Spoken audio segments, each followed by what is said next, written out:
কোনো সম্পর্কে বিশ্বাস যদি একবার ভেঙে যায়, সেই সম্পর্কে সন্দেহ যেমন জন্মায়, দূরত্বও ঠিক বেড়ে যায়। সেই সম্পর্কে ভালোবাসা থাকলেও মন খুলে হাসা যায় না।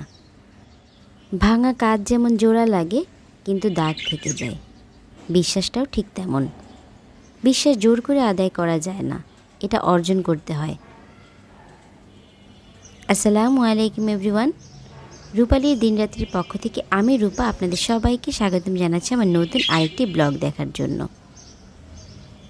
দেখতেই পেলেন আমার বাসার নতুন সদস্যদেরকে। আরহামের বাবা সেদিন রাতে আরহামের জন্য এই দুটো পাখি নিয়ে এসেছে।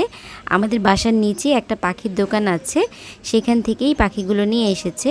তা আরহাম তো দেখে মহা খুশি। তো সে হচ্ছে এই পাখিদের সাথে সারাদিন এখন খেলাধুলা করছে। তো আজকে সকালে রান্না করতে উঠেই দেখি, রান্না করতে গিয়ে আরহামের নাস্তা বানাতে গিয়ে দেখি গ্যাসটা শেষ হয়ে গিয়েছে। আর আরহামও কেন যেন খুব কান্নাকাটি করছিল।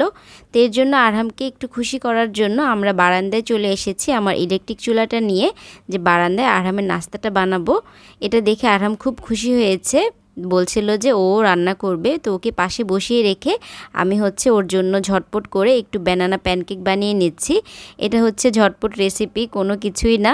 তাড়াহুড়ো করে কিছু বানাতে গেলে আমি দেখা যায় আরহামকে এই প্যানকেক টাইপের জিনিসগুলোই বানিয়ে দেই। তো আরহামের গায়ে দাগ দেখে নিশ্চয়ই বুঝে গিয়েছেন যে আরহামকে পড়ালেখা করতে দিয়েছিলাম। সে পড়ালেখা করতে গিয়ে খাতায় লেখার চাইতে নিজের শরীরে লিখতে বেশি পছন্দ করে, তাই পুরো শরীরে সাইন পেন দিয়ে দাগ দিয়ে রেখেছে। তো রাতের বেলাও ওই কাজটা করেছে, কিন্তু ঘষা মাজা করে উঠেনি, হয়তো বা গোসল করলে উঠে যাবে। এটা তার রোজকারই কাজ, এমনই করে এখন লিখতে বসলে। আর সাইন পেন দিয়ে সে দাগাদাগি করতে খুব বেশি পছন্দ করে।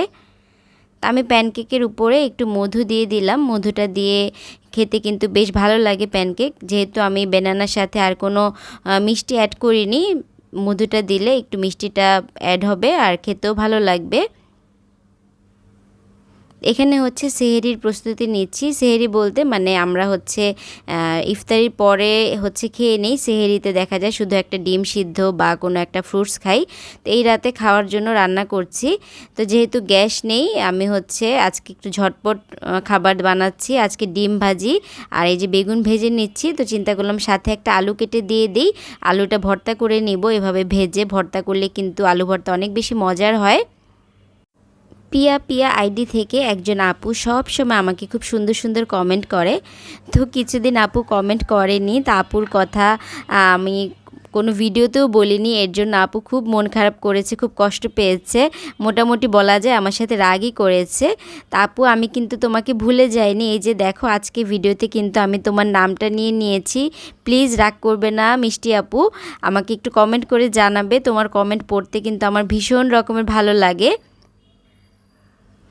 তা আমি হচ্ছে আরহামকে খাবার খাইয়ে ওই প্লেটটাতেই খাবার খেতে বসে গিয়েছি। তো এখানে হচ্ছে আমি কালো জিরার যে গুঁড়া ভর্তাটা সেটা করে রেখেছিলাম। এই ভর্তাটা না এত বেশি ভালো লাগে। কালো জিরা কিন্তু আমার খুব ফেভারিট একটা খাবার, মানে কালো জিরার ভর্তা। তো এভাবে গুঁড়ো করে রাখলে না বেশ অনেক দিন পর্যন্ত এটা রেখে খাওয়া যায়। তা আমি হচ্ছে প্রায় 1 মাস হয়ে গিয়েছে এটা করেছি। আর এটা কিন্তু ফ্রিজেও রাখতে হয় না, বাইরে রেখেই কিন্তু এটা খাওয়া যায়। তো প্রথমে একটু কালো জিরা দিয়ে খেয়ে তারপরে হচ্ছে ভর্তা দিয়ে খেয়ে নিয়েছি। আসলে রমজান মাসে একটু ভর্তা ভাত খেতে কিন্তু ইচ্ছা করে, কিন্তু যদিও খুব একটা করা হয় না।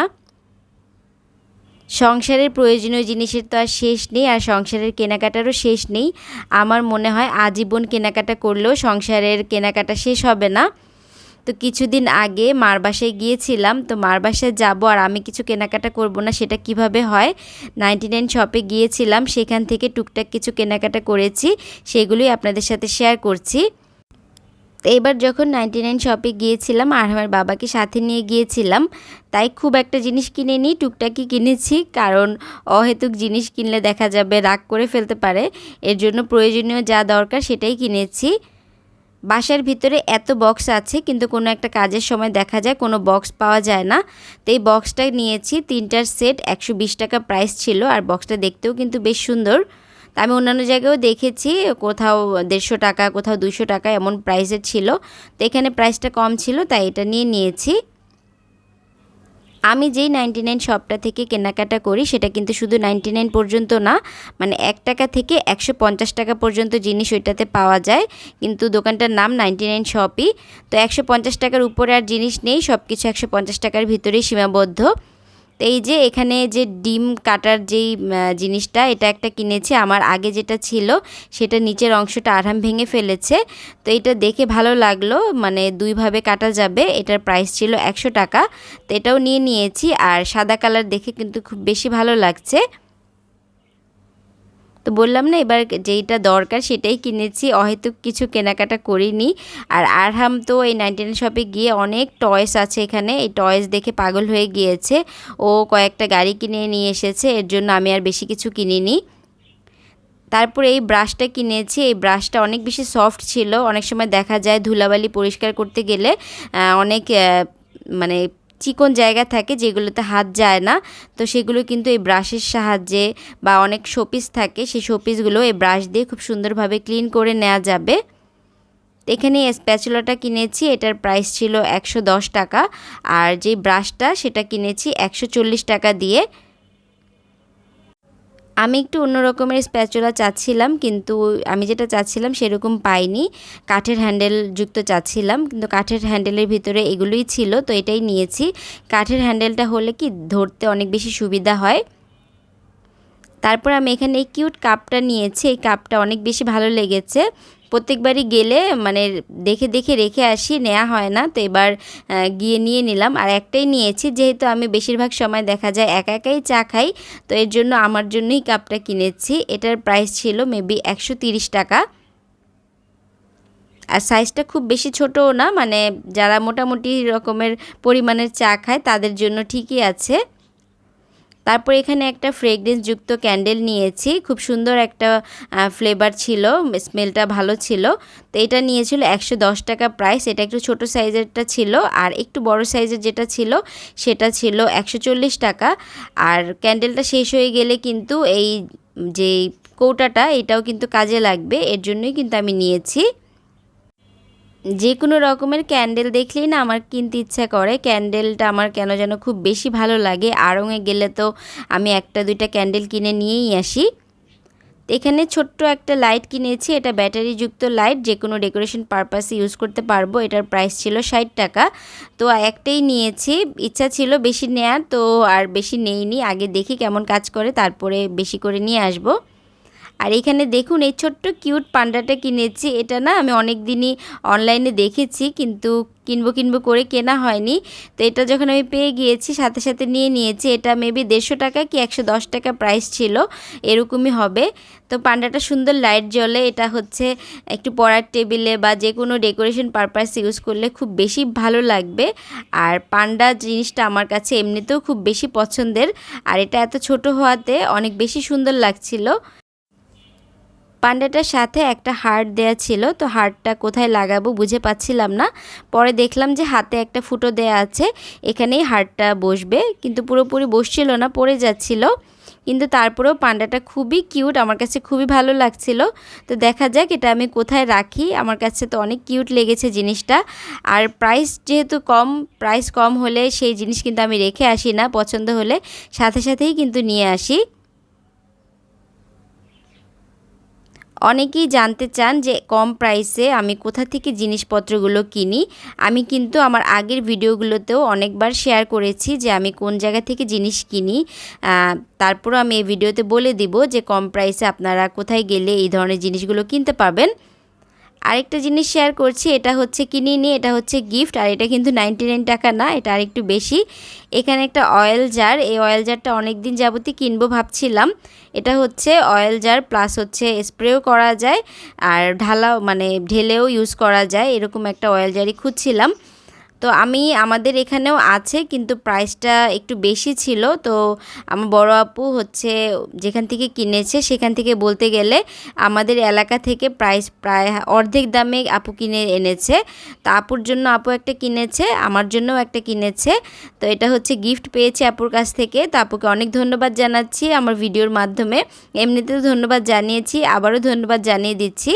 তো এটা হচ্ছে ভিতরে একটু পানি আছে, মানে পানি দিয়ে দোকানদার চেক করে দিয়েছিল যে স্প্রে হয় কি না। অয়েল স্প্রে করা গেলে দেখা যায় কি অনেক রকমের স্ন্যাক্স আছে যেগুলোতে অয়েল ব্রাশ করতে হয়, তো ব্রাশের চাইতে স্প্রেটা আমার মনে হয় যে বেশি কাজে দিবে, এতে করে তেলটাও কম খরচ হয় আর খুব সুন্দরভাবে স্প্রেও করা যায়। তো এটাতে তেল মোটামুটি 250 গ্রামের উপরেই জায়গা হবে, মানে হাফ লিটার হয়তো বা হবে না, হাফ লিটারের চাইতে একটু কম জায়গা হবে, কিন্তু জিনিসটা আমার কাছে খুবই ভালো লেগেছে আর খুব টেকসই একটা জিনিস, মানে একদম পাতলা না, একটু ভারী আছে।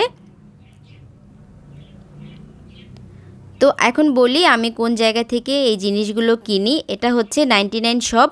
যারা হচ্ছে ড্যামরা এলাকার আশেপাশে থাকেন তারা হয়তো বা চিনবেন। এটা হচ্ছে কোনাপাড়া আলামিন রোডের অপোজিটে 99 শপের এই দোকানটা পাওয়া যাবে। সেখানে গেলেই কিন্তু আপনারা এই সুন্দর সুন্দর জিনিসগুলো কিনতে পাবেন। অনেকেই বলে, অনেক আপুদের কাছে দেখেছে আপুরা সেল করে একটু বেশি দামে, আমি কিভাবে এত কম দামে কিনে নিয়ে আসি। আসলে আমি যেহেতু দোকানে গিয়ে কিনে নিয়ে আসি আর আপুরা কিন্তু অনলাইনে সেল করে বা যারা অনলাইনে বিজনেস করে তাদের প্রোডাক্টের কস্ট কিন্তু একটু ভিন্ন রকম হয়, কারণ সেখানে প্যাকেজিংয়ের একটা ব্যাপার থাকে, যাতায়াতের একটা খরচ থাকে, সেগুলো মিলেই কিন্তু কস্টিংটা করতে হয়। কিন্তু আমি যেহেতু দোকান থেকে নিয়ে আসি সেখানে ওরা অনেক জিনিস একসাথে সেল করে, এর জন্য হয়তোবা অল্প লাভ রাখলেও ওদের পুষিয়ে যায়, এর জন্য হয়তোবা প্রাইসটা একটু কম হয়। কিন্তু যারা অনলাইনে সেল করে তাদের ব্যাপারটা কিন্তু ভিন্ন, এটা আমিও বুঝি, আমিও জানি। আমিও যদি কখনো বিজনেস করি, মানে যদি করি, তাহলে কিন্তু আমিও কিন্তু যেই দামে আমি কিনেছি এই দামে কিন্তু আমি দিতে পারবো না, হয়তোবা একটু বেশি দামে আমাকে সেল করতে হবে, কারণ আমার কস্টিংটা তখন কিন্তু একটু বেশি পড়ে যাবে। কারণ একটা প্রোডাক্ট প্যাকেজিংয়েও কিন্তু অনেকটা খরচ হয়ে যায়, তারপরে এই প্রোডাক্টটা দোকান থেকে বাসা পর্যন্ত আনা, এই পর্যন্ত কিন্তু অনেকটা খরচ আছে, সেই খরচগুলোও কিন্তু সেই প্রোডাক্টের দামের সাথে অ্যাড করতে হয়, তাই কিন্তু কস্টিংটা একটু বেশি হয়। হয়তোবা আমার কথাটা বুঝতে পেরেছেন, কারণ অনেকেই আমাকে কমেন্টে বলেছেন যে অনেক আপুরাই কিন্তু এই জিনিসগুলো সেল করে, তো আপুদের কাছে কেন এই জিনিসগুলোর দাম এত বেশি। তো এর জন্য আজকে আমি আমার জানা মতে যতটুকু আমি জানি আমি জানিয়ে দেওয়ার চেষ্টা করেছি। তো এখানে হচ্ছে ইফতার রেডি করে নিচ্ছি, বাসায় যেহেতু মেহমান আছে, তো আজকে হচ্ছে ভাজাভাজি আইটেমই করেছি। তো সব রকমের আইটেমই একটা দুটা করে করেছি, যাতে মানে সব রকমের আইটেম দিয়ে প্লেটটা সাজিয়ে দিতে পারি। তো প্লেটটাতে আমি সাজিয়ে নিয়েছি। আসলে আমরা যখন খাই তখন তার প্লেটে সাজিয়ে খাই না, যেহেতু বাসায় গেস্ট আছে, গেস্টের জন্য প্লেটটা সাজিয়ে নিলাম। তো ফ্রুটস আলাদা করে কাটিনি, আমার কাস্টার্ড রান্না করা ছিল, তো ভাবলাম যে একটু কাস্টার্ড করে ফেলি। তো ফ্রুটসগুলো রেডি করে এখন হচ্ছে কাস্টার্ডটা দিয়ে দিচ্ছি। আমি কিন্তু কাস্টার্ডটা খুব একটা পছন্দ করি না, মানে করতাম না, তো এবার যখন ঠান্ডা ঠান্ডা কাস্টার্ড খেলাম আমার কাছে মোটামুটি ভালোই লেগেছে। তো এবার কিন্তু রোজায় ফলটা অনেক বেশি খাওয়া হচ্ছে, মানে ইফতারিতেও খাওয়া হচ্ছে, তারপরে দেখা যায় সেহরিতেও খাওয়া হচ্ছে। সেহরিতে দেখা যায় ফ্রুট সালাদ বা ওটস দিয়েও কিন্তু আমরা ফলটা খাই, বা দই দিয়েও খেয়ে থাকি ফলটা। তো এর জন্য এবার রোজায় ফলটা মোটামুটি একটু বেশিই খাচ্ছি। যারা এই পর্যন্ত আমার ভিডিওটির সাথেই আছেন প্লিজ একটা লাইক দিয়ে ভিডিওটি কন্টিনিউ করবেন। আর ভিডিওর কোনো অংশ যদি একটু আপনাদের কাছে ভালো লেগে যায় তাহলে ভিডিও রিলেটেড ছোট্ট করে একটা কমেন্ট করে দিবেন, কারণ আপনাদের একটা কমেন্ট পরবর্তীতে আরও একটা ভিডিও বানানোর জন্য আমাকে অনেক বেশি অনুপ্রেরণা দেয়। আসলে রোজা রেখে না ভয়েস ওভার দিতে গেলে গলা একদম শুকিয়ে আসে, তো কথা বলতে বলতে মানে আমি মনে হচ্ছে যে টায়ার্ড হয়ে গিয়েছি। তো এখন হচ্ছে কাস্টার্ডের উপরে আমি একটু আইসক্রিম দিয়ে সার্ভ করে দিচ্ছি। একদম ঠান্ডা ঠান্ডা কাস্টার্ডটা খেয়ে দেখবেন, গরমের ভিতরে কিন্তু বেশ ভালো লাগে। আর বাসায় যদি ছোট বাচ্চা থাকে তাদেরকেও বানিয়ে দিবেন, এতে করে ফলের পুষ্টিটাও তারা পেয়ে যাবে। আজকের মতো এখানেই বিদায় নিচ্ছি। আল্লাহ হাফিজ, আসসালামু আলাইকুম।